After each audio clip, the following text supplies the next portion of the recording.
Hi, I'm Luna from Sensual Artistry, and this is my 11 top tips for conscious dominance. I spent most of my life in the submissive role, and in recent years started to switch and explore my dominant side, so I've got to see both sides of the spectrum. Being a dominant can be fun, sexy, creative, a great way to explore power dynamics, and it's a huge responsibility. So I want to share my 11 best tips for how you can be a truly devotional, conscious dominant. Step 1, find your own style. Being a dominant doesn't mean that you have to dress, act, or look a certain way. You can find your own style and your own expression of power. So personally, I love being a goddess, a queen, or a fairy when I'm dominating people. If black leather and latex is your thing, then totally go for it, but you don't need to pretend to be a character that doesn't resonate with you. Number 2, ask a lot of questions before you play. This can be a sexy part of foreplay. Are you into breath play? Is it alright if I spank you? How do you feel about fisting? This gives you a roadmap to work with and also can start to build the tension of what's to come. It's super important to really communicate about boundaries before you start, and I find it really helps me be more confident when I've already asked what it is that they like, and then I can go from there. Check in mid-play. Want me to go harder? You like this? Want me to stop? No? Okay then. This can make things way hotter, and it's really important for making sure that the sub is still having a good time and that you've got this ongoing consent. You can also use the traffic light system of going green, orange, red, or numbering pain 1 to 10 so you can really gauge where your sub's at, especially if they're very quiet and not so good at communicating themselves. Number 4, look out for contractions, stiffness, or silence. This can be a sign that someone is triggered and that they're not enjoying themselves anymore. If you're not sure, ask. Keeping eye contact partway through will help you really check in. Sometimes someone will be in subspace and having a really great time, and that's why they'll be so quiet, but sometimes they could be triggered or just not enjoying it. So always check.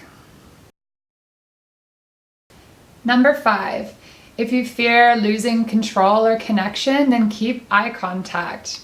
This is a way to really deepen the intimacy and the connection, and it's also a great way to start the scene.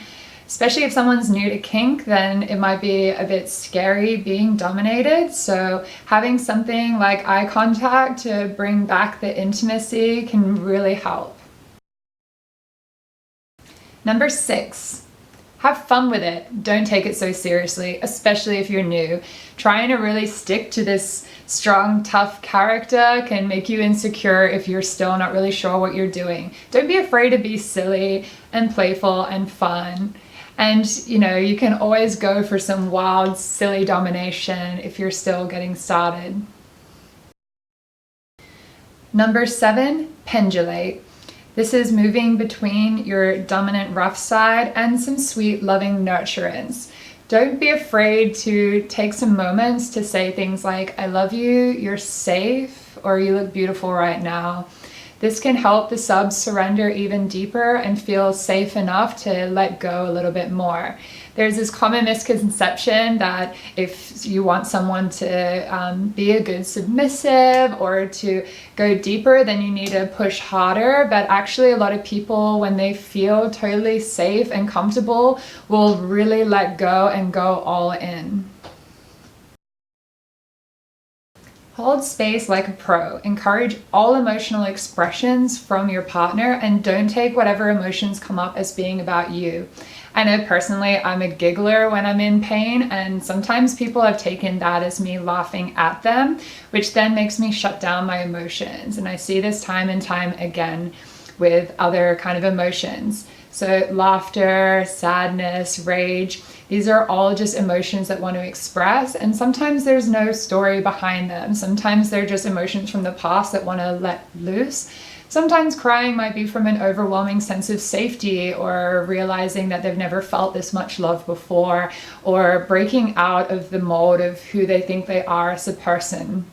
So try not to take whatever emotions are coming up as being about you. Just be there, let them know that it's okay to express and to release. If you want to train this presence, then mindful meditation is a really great tool for being able to stay centered no matter what's coming up with your partner.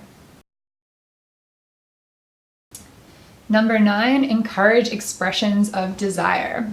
So a lot of people have never really been asked what they're into, what they like, and sometimes people genuinely don't even know because they've cut themselves off for their desires for such a long amount of time, or they feel a lot of shame around them.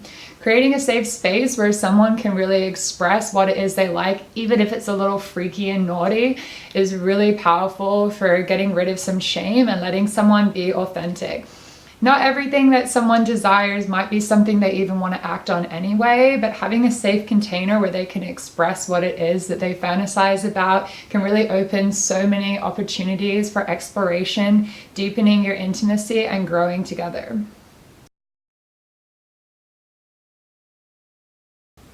Number 10, take full responsibility. When you dominate someone, especially if you're binding them, then you are responsible for their safety in this scene. It's so sexy when someone really steps up and takes the responsibility of being a dominant. And it's really important for someone that wants to trust and surrender for them to let go. A sense of unsafety can give an adrenaline rush, but it can also be very triggering and not the best thing in the long term. Playing with deep psychological play and intense domination can create a really powerful emotional connection. And if you're not emotionally available for the person, then you should be very clear before you start playing with them and make sure that you have boundaries in place. It's okay if you're just wanting some play and that you don't want the responsibility of a relationship, but it's really important to make this very clear for someone and maybe not play with such intense edges and psychological domination play if this is the case, because it is very normal during a power dynamic for someone to get emotionally attached. Ideally, you take responsibility for that as well and be able to hold space for whatever emotions come up in relation to your dynamic. And I'd also like to add, as far as responsibility, get educated and train yourself. So if you're doing bondage, if you're doing intense sensation play, make sure you know what you're doing and that you're doing it safely. If you want to be a dominant, then you better know what you're doing, because if you hurt someone, it can be really traumatizing, not just for them, but for your confidence as well. Make sure that you're not getting cocky and doing things that you aren't sure of. Safety is key.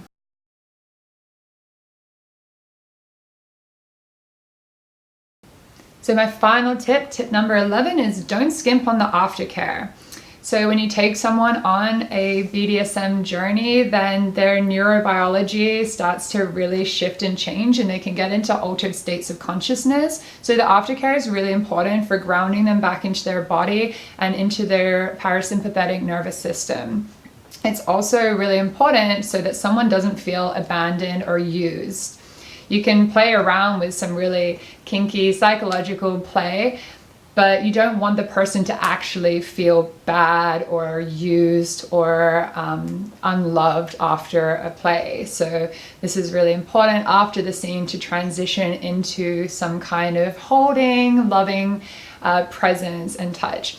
So ideally you want to be doing this for at least 10 minutes, but usually it takes about half an hour for someone to really come back to their normal state.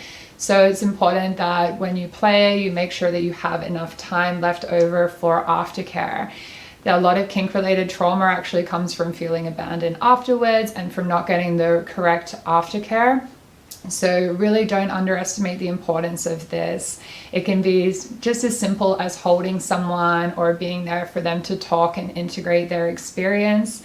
And often it can take a few days to really process what happened. So I also highly recommend staying in contact with someone so they can talk to you after if they need it. So these are just a few of the top tips from my online ebook, Integrated Kink, which you can get for free using the link below. Communication, safety, and consent is key. And I really hope that we can have more conscious, kinky, integrated play happening in the world.